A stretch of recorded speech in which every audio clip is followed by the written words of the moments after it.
स्वागत है आप सभी का इस लाइव फेसबुक चर्चा में।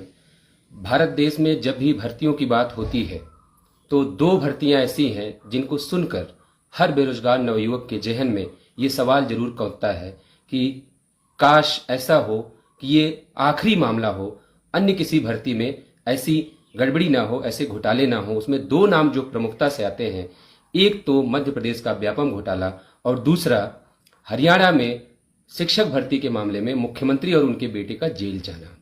ये दो वाकये ऐसे हैं जिनको सुनने के बाद भारत में बैठा हर वो नवयुवक, वो नवयुवती जो शिक्षक भर्ती या किसी भी परीक्षा की तैयारी कर रहा होता है, उसके दिमाग में पहला सवाल ये कौंधता है कि उसके साथ ऐसा घोटाला ना हो। इन दो घटनाओं को छोड़कर एक भर्ती प्रक्रिया ऐसी भी संपन्न हुई जिसने इन दोनों घटनाओं को भी पीछे छोड़ने का काम किया। ये बात अलग है कि अभी तक इसकी सच्चाई लोगों तक नहीं पहुंच सकी। उस मुद्दे पर आज चर्चा करने के लिए हम लोग लाइव जुड़े हुए हैं। एक ऐसी भर्ती की सच्चाई जिसको जानने के बाद आपके मन में ये सवाल जरूर पैदा होगा कि उत्तर प्रदेश सरकार और भारत सरकार द्वारा जो एक नारा दिया जा रहा है, सबका साथ, सबका विकास और सबका सम्मान, मेरा दावा है कि जब भी आप ये वीडियो पूरा देखेंगे आपके मन से ये नारा बिल्कुल गायब हो चुका होगा और जो हकीकत है उस हकीकत को समझकर आप अपने मन में ये सवाल जरूर उठाएंगे और अपने सगे संबंधियों से सवाल जरूर पूछेंगे कि आखिर ये नारा इतना खोखला क्यों है। मैं आपको चर्चा में शामिल करवाने जा रहा हूं उत्तर प्रदेश में संपन्न हुई 69,000 सहायक शिक्षकों की भर्ती प्रक्रिया में हुए आरक्षण घोटाले की घटना के संबंध में। इससे पहले कि मैं इस घटना की विस्तार से आपसे चर्चा करूं, सबसे पहले मैं इसकी पृष्ठभूमि में आपको ले जाना चाहता हूं कि इस प्रक्रिया की शुरुआत कैसे हुई। दरअसल बात 1999 की है, जब तत्कालीन बसपा की सरकार ने, बहन मायावती जी मुख्यमंत्री थी और उन्होंने एक योजना को आगे बढ़ाया और जो शिक्षा मित्र योजना लाई गई, 1999 की घटना है। और शिक्षा मित्रों का जो है उनकी नियुक्ति हुई, इंटर योग्यता रखी गई और ये कहा गया कि ये शिक्षा को बढ़ावा देने के लिए नियुक्त किए जा रहे हैं और शिक्षा में इनसे मदद ली जाएगी। एक मामूली से वेतनमान पे उनकी नौकरी शुरू हुई, जिसको आगे लगातार बढ़ाया जाता रहा।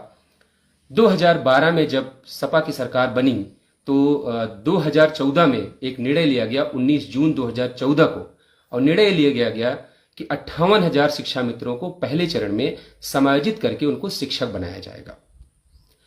शिक्षा मित्रों में खुशी की लहर दौड़ी कि जो कम वेतनमान पे पढ़ा रहे थे उनको लगा कि अब हम सहायक शिक्षक बनेंगे और हमारी नियुक्ति हो जाएगी तो हम भी एक सम्मानजनक जीवन जिएंगे। इस क्रम में और चीजें आगे बढ़ी तो 8 अप्रैल 2015 को करीब 94,000 ऐसे शिक्षा मित्र थे जिनके समायोजन की बात उत्तर प्रदेश सरकार ने आगे बढ़ाया और उनको नियुक्ति पत्र दिया गया और उनको सहायक अध्यापक बना दिया गया। ये दो घटनाएं ऐसी हैं उत्तर प्रदेश में जिनके होने से उस समय जो बीएड के अभ्यर्थी थे, जिन्होंने बीएड की डिग्री ले रखी थी, क्योंकि उस समय तक बीटीसी पर्याप्त संख्या में नहीं थे, तो बीएड वाले उस समय अपना दावा ठोक रहे थे कि अगर ये समायोजन नहीं किया जाता, क्योंकि आप याद रखें 2014 और 2015 की जिन घटनाओं का मैं जिक्र कर रहा हूं, उससे पहले 2011 में 72,825 पदों पर भर्ती के लिए एक विज्ञापन जारी किया गया, जिसमें तमाम कानूनी दावपेच के कारण वो नियुक्तियां अटकी रही, लटकी रही, भटकी रही। तो जो बीएड के अभ्यर्थी थे उनको ये लगा कि शिक्षा मित्रों के समायोजन से उनका हक मारा गया। मामला न्यायालय की चौखट पे गया, लखनऊ इलाहाबाद हाईकोर्ट से होते हुए मामला सर्वोच्च न्यायालय की चौखट पे पहुंचा और अंततः 25 जुलाई 2017 को जो सुप्रीम कोर्ट ने अपना अंतिम निर्णय दिया, उसमें उन्होंने शिक्षा मित्रों के समायोजन को रद्द कर दिया और उत्तर प्रदेश सरकार को यह डायरेक्शन दिया, यह निर्देश दिया कि जो 1,36,000 शिक्षा मित्रों का समायोजन हुआ है, उन पदों पर दोबारा भर्ती प्रक्रिया शुरू की जाए और इन सारे पदों को 2 क्रमागत भर्तियों में जो है भरा जाए और नियुक्तियां की जाए। इस निर्देश के बाद उत्तर प्रदेश सरकार ने 2017 में ही पहले चरण में 68,500 शिक्षकों की भर्ती के लिए एक विज्ञापन निकाला, उस पर परीक्षा करवाई, उस पर नियुक्तियां हो गई और करीब 43,000 लोग जो पास हुए उनकी नियुक्ति पत्र दे दिया गया और वो विद्यालयों में पढ़ाने लगे। इस बीच एक और घटनाक्रम निकल के सामने आया कि 68,500 शिक्षक भर्ती में जो संस्था थी जिसने परीक्षा करवाई, परीक्षा नियामक प्राधिकारी, जिसको शॉर्ट में हम लोग पीएनपी बोलते हैं, वहां पे एक ऐसा भी खेल खेला गया कि जो बच्चे पास नहीं थे उनको भी पास कर दिया गया और जिनके नंबर 100 या उससे अधिक भी थे, जैसे मान लीजिए किसी का 112 नंबर था, एक लड़की जिसका बहुत वायरल हुआ मैटर, उसको मात्र 12 नंबर देकर फेल किया गया। इसको लेकर कोर्ट ने सीबीआई जांच करने तक का आदेश दिया, कापियां जलाई गई, पूरे देश ने देखा, लेकिन नियुक्ति पत्र ऐसे लोगों को मिला जो मानक को पूरा भी नहीं करते थे। तमाम तरह की बातें निकल के आई। अगर जिस भर्ती पे माननीय न्यायालय को यह कहना पड़ा कि सीबीआई जांच का आदेश हम दे रहे हैं। अगर उस भर्ती की शुचिता पर कोई ये कहता है कि नहीं, उस भर्ती पूरी पारदर्शी थी, तो इसका मतलब है आप किसी भ्रम में जी रहे हैं। क्योंकि माननीय न्यायालय ने अगर एक बात कह दिया कि सीबीआई जांच होनी चाहिए, इसका मतलब घोटाले कोर्ट में दिखे। 68,500 की प्रक्रिया पूरी हुई, तमाम उसमें मुकदमे आज भी लंबित हैं। दूसरा चरण आया और उत्तर प्रदेश सरकार ने निर्णय लिया कि हम जो सुप्रीम कोर्ट ने हमें जो आदेश दिया है कि 2 पार्ट में हमें भर्तियां करनी है, तो दूसरी जो भर्ती निकाली गई वो 69,000 सहायक शिक्षकों की नियुक्ति के लिए भर्ती प्रक्रिया निकाली गई और करीब 1 दिसंबर 2018 वो तिथि थी। 1 दिसंबर 2018 को उत्तर प्रदेश सरकार ने निर्णय लिया कि वो 69,000 शिक्षकों की भर्ती प्रक्रिया के लिए वो अपना जो कार्यक्रम है वो शुरू करेगी। 1 दिसंबर 2018 को जब निर्णय ले लिया गया तो 5 दिसंबर 2018 को ये निर्णय लिया गया कि एटीआरई कंडक्ट की जाएगी। यानी एटीआरई का मतलब जैसे जो इस भर्ती से नहीं है उनको मैं समझा दूं, असिस्टेंट टीचर रिक्रूटमेंट एग्जामिनेशन, सहायक अध्यापक भर्ती परीक्षा, ये करवाई जाएगी। उसके बाद जो है नियुक्तियां की जाएंगी। यह निर्णय ले लिया गया। 6 जनवरी 2019 को इसकी परीक्षा करवाई गई और 7 जनवरी को, आप सोच के देखिए, 6 जनवरी को परीक्षा कराई गई और तब तक सरकार को यह होश नहीं था, विभाग के अधिकारियों के होश नहीं था कि इस भर्ती में कोई कट ऑफ भी होगा, कोई पासिंग मार्क भी रखा जाएगा, कि इस भर्ती में कोई कट ऑफ भी होगा, कोई पासिंग मार्क भी रखा जाएगा। 7 जनवरी को एक शासनादेश जारी होता है और उसमें ये कहा जाता है कि अनारक्षित के लिए 65% और आरक्षित के लिए 60% मार्क रखा जा रहा है। जो पाएगा वो पास माना जाएगा। यानी आप, अगर मैं नंबर से आपके बताऊं, 150 की परीक्षा में आरक्षित वर्ग का अभ्यर्थी यदि 90 नंबर पाएगा तो वो पास माना जाएगा और अनारक्षित वर्ग का 97 नंबर पाएगा तो वो पास माना जाएगा। ये मानक उत्तर प्रदेश सरकार में बैठे बेसिक शिक्षा विभाग के अधिकारियों ने, प्रमुख सचिव बेसिक शिक्षा ने जो भी दिशा निर्देश थे वो जारी किए। इसको शिक्षा मित्रों ने चैलेंज कर दिया और ये कहते हुए चैलेंज कर दिया कि जब दोनों भर्तियां क्रमागत हैं और सुप्रीम कोर्ट ने इनको क्रमागत भर्तियों में 2 बार में भरना है, तो ये बाद में कट ऑफ बढ़ाकर, चूंकि 2018 में जो कट ऑफ था वो दूसरा था और 69,000 की भर्ती है जो 2019 में संपन्न होने जा रही थी, उसका कट ऑफ बढ़ा दिया गया था। शिक्षा मित्रों के इस दावे पर सुनवाई करते हुए इलाहाबाद हाईकोर्ट ने, सिंगल बेंच ने जो फैसला दिया वो अभ्यर्थियों के पक्ष में दिया, शिक्षा मित्रों के पक्ष में दिया और उन्होंने कहा कि आप जब ये भर्तियां लगातार सुप्रीम कोर्ट के ऑब्जर्वेशन पे, उनके निर्देश के बाद हो रही हैं, तो एक भर्ती में आप कुछ और कट ऑफ, दूसरी भर्ती में और कट ऑफ नहीं लगा सकते।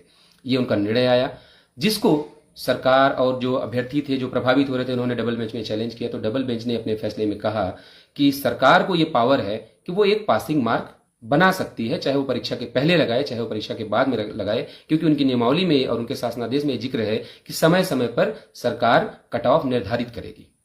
तो इस बात पे उनको राहत मिली। यहां मामला नहीं रुका, मामला सुप्रीम कोर्ट गया। सुप्रीम कोर्ट ने भी इस बात को माना कि सरकार को यह पावर है कि वो परीक्षा के लिए पासिंग मार्क, एक न्यूनतम मार्क वो तय कर सकती है। सरकार को वहां से भी छूट मिली। भर्तियां संपन्न हो गई। अब आप सोच रहे होंगे जब इतना सब कुछ हो ही गया, सुप्रीम कोर्ट से मामला आ ही गया, भर्तियां संपन्न हो गई, तो चर्चा किस बात की? असली खेल उसके बाद शुरू हुआ। जो ये घटनाक्रम हुआ 1 जून 2020 को 67,867, अब आप सोच रहे हो 69,000 शिक्षकों की भर्ती में 67,867 की लिस्ट का जिक्र मैं क्यों कर रहा हूं? ये ऐसे लोग मिले जो सरकार के बनाए मानक को पूरा करते थे। यानी आरक्षित वर्ग का अभ्यर्थी 60% से ऊपर और अनारक्षित का 65% के ऊपर पाकर पास हुआ।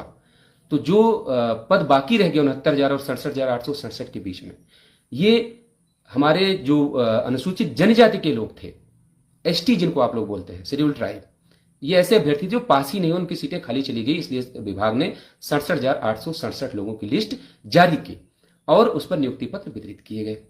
और जैसे ही नियुक्ति पत्र वितरित किए गए, आप सोचिए कैसे चालाकी की गई। जो लिस्ट बनाई गई, अब तक ये होता आया था, पिछली भर्ती में 2018 में जो संपन्न हुई 68,500 की, उसमें यह बताया गया कि जैसे मान लीजिए मेरा नाम विजय यादव है, मेरी जो लिस्ट बनाई गई 2018 में, उसमें मेरा नाम बताया गया, मेरे पिताजी का नाम लिखा गया, कैटेगरी लिखी गई, सब कैटेगरी लिखी गई, अप्लाइड कैटेगरी लिखी गई और सिलेक्टेड कैटेगरी लिखी गई और बताया गया कि जैसे मेरी मेरिट अगर अनरिजर्व के बराबर थी तो मेरा चयन अनरिजर्व में हुआ। लेकिन 69,000 शिक्षकों की भर्ती प्रक्रिया जो शुरू की गई, उसमें ना तो कैटेगरी बताई गई, ना तो सिलेक्टेड कैटेगरी, ना तो अप्लाइड कैटेगरी, कोई बताई नहीं गई। और ये सारी प्रक्रिया लॉकडाउन के दौरान पूरी की गई ताकि कोई धरना प्रदर्शन ना कर सके, कोई विरोध प्रदर्शन ना कर सके। बड़ी ही चालाकी से उस समय तत्कालीन जो बैठे हुए अधिकारी थे उन्होंने इस काम को आगे बढ़ाया और मात्र 2 दिन में सारी प्रक्रिया, नियुक्ति पत्र बांट दिए गए ताकि किसी को मौका ना मिले। हम लोग इस भर्ती से प्रक्रिया से प्रभावित हुए और जब हम लोगों ने कट ऑफ जानने की कोशिश की कि आखिरी कट ऑफ क्या है अनारक्षित का और आरक्षित का आखिरी कट ऑफ क्या है, तो विभाग बताने को तैयार नहीं था। जब हम लोगों ने खुद जानकारी इकट्ठा करनी चाहिए तो पता चला कि 67.11 यानी 67.11 अनारक्षित की कट ऑफ और 66.73 ओबीसी की कट ऑफ बताई गई। आप सोचे 67.11 और 66.73 के बीच में मात्र 0.38 का ही फर्क आएगा। उतने बीच में 18,598 सीटें जो ओबीसी कैटेगरी की बनती थी उसको समेट कर दिखा दिया गया। ये बात किसी को हजम नहीं हुई। हम लोगों ने इस बात की छानबीन शुरू की, अधिकारियों को ज्ञापन देना शुरू किया और मास्क लगा के कोरोना के समय में हम लोगों ने आंदोलन धरना प्रदर्शन शुरू किया। बड़े लंबे संघर्ष के बाद भी तत्कालीन बेसिक शिक्षा मंत्री सतीश द्विवेदी मिलने को तैयार नहीं होते थे और जब बहुत संख्या बल इकट्ठा हुआ, जब उनको लग गया कि लोग कोरोना से नहीं डर रहे हैं, प्रशासन से नहीं डर रहे हैं, तो इनके साथ बैठना मजबूरी बन जाएगी। बैठे और एक सिरे से उन्होंने खारिज कर दिया कि कोई भी आरक्षण का घोटाला नहीं हुआ है, कोई भी गड़बड़ी नहीं हुई है, सारी चीजें पारदर्शिता से शुचिता से भर दी गई हैं। एक आंकड़ा लोगों के सामने पेश किया गया कि ये देखिए 18,598 की आप बात कर रहे हैं, हमने इस भर्ती में 31,000 लोगों को नियुक्ति पत्र दिया है जो ओबीसी वर्ग से आते हैं। एक सामान्य भाषा में जब इसको समझा जाएगा, आप तक जब ये बात पहुंचेगी, आपको भी लगेगा कि भाई 18,598 कोटे में दे दिए, 13,007 लोगों को ओवरलैपिंग करवा दी, तो कहां आरक्षण का घोटाला हुआ। ये बात उस समय शिक्षा मंत्री ने मीडिया के सामने कही, सदन में कही, हम लोगों को बताई गई, जो भी पूछता उसको ये बातें बताई जाती रही। हमारे सूबे के मुखिया ने भी उसी आंकड़े को पढ़ा और कहा कि 18,000 की बात करें, हमने 31,000 लोगों को नियुक्ति दे दी। ये एक सामान्य बात थी। जो गहराई इसकी नहीं समझेगा उसको लगेगा कि भाई 18,000 की जगह अगर 31,000 सरकार ने नियुक्तियां कर दी तो उस सरकार पर सवाल उठाने का तो सवाल ही नहीं उठता।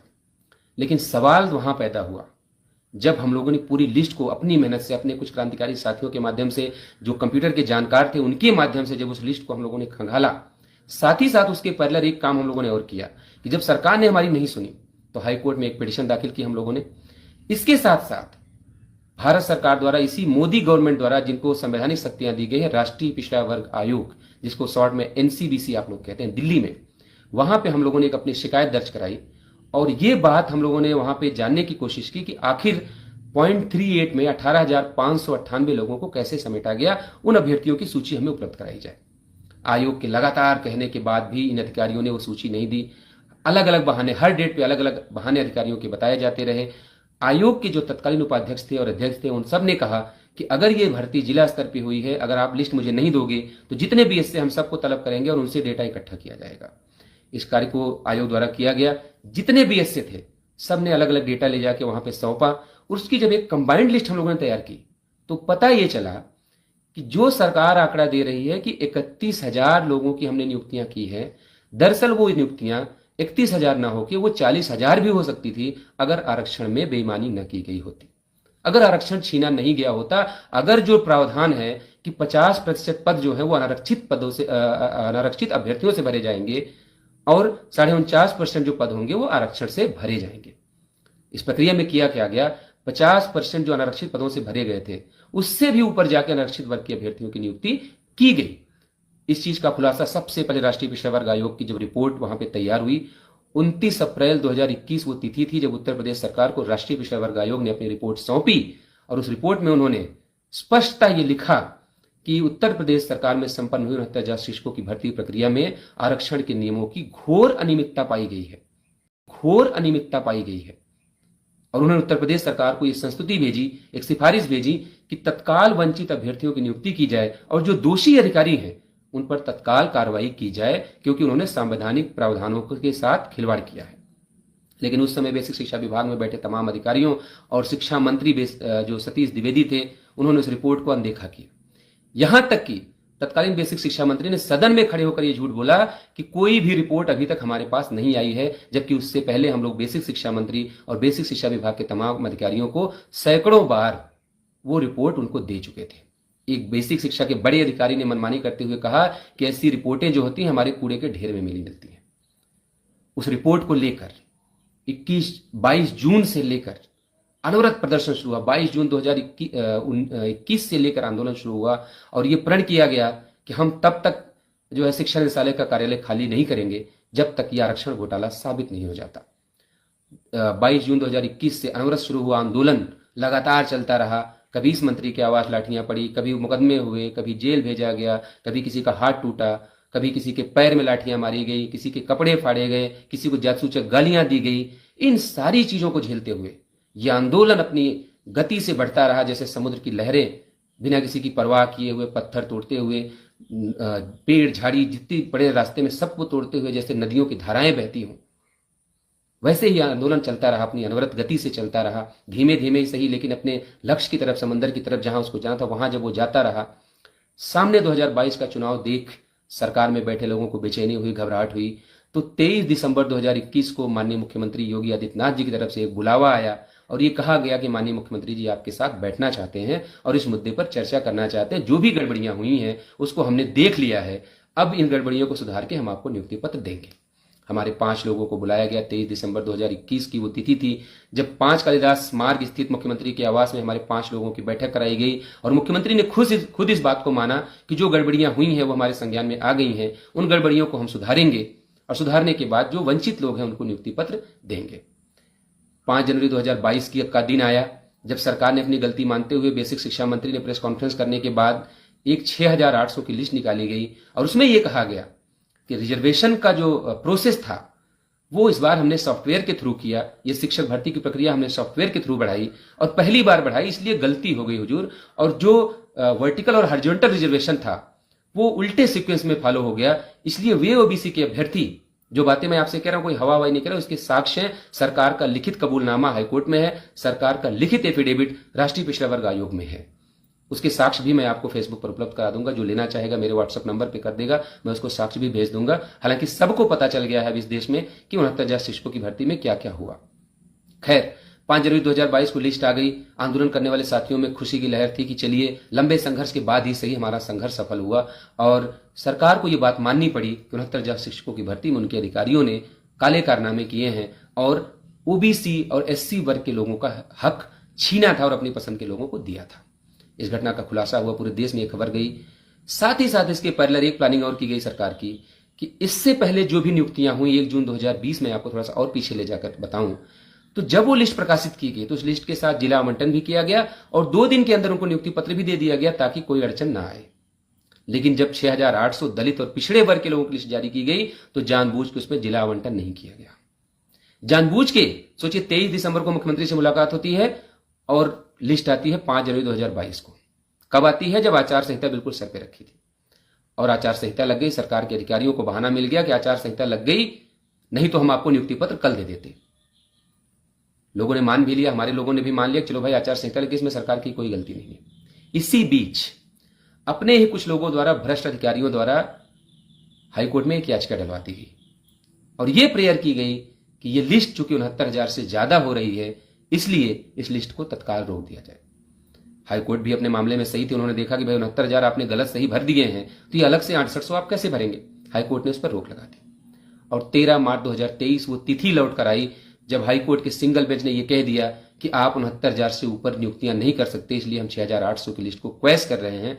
साथ ही साथ उन्होंने ये बात और कह दी कि जो कि पूरी लिस्ट बनाई गई है इस लिस्ट को दोबारा बनाया जाए और जो सही नियुक्तियां हों उनको अंदर किया जाए और इस प्रक्रिया में जो गलत नियुक्तियां पाई जाएं उन युवक और युवतियों के भविष्य का ध्यान रखते हुए उनके लिए एक पॉलिसी बनाई जाए। ये माननीय न्यायालय इलाहाबाद हाईकोर्ट की लखनऊ खंडपीठ का ऑर्डर था जिसने सरकार की चोरी को सबके सामने लाके रख दिया और पहली बार ये जनमानस में खबर हाईकोर्ट के माध्यम से पहुंची कि जो बच्चे 2 साल से चिल्ला चिल्ला के इस घोटाले को उजागर करने की कोशिश कर रहे थे, हम उनके ऊपर ही शक कर रहे थे किसी पार्टी के उकसाए हुए लोग हैं या फालतू के लोग हैं, आज जब हाईकोर्ट ने इस बात को सत्यापित कर दिया कि 69,000 शिक्षकों की भर्ती में आरक्षण का घोटाला हुआ, जब ये बात प्रमाणित हो गई हाईकोर्ट के द्वारा तो सरकार को लगा कि अब तो ये मामला बुरा फंसेगा।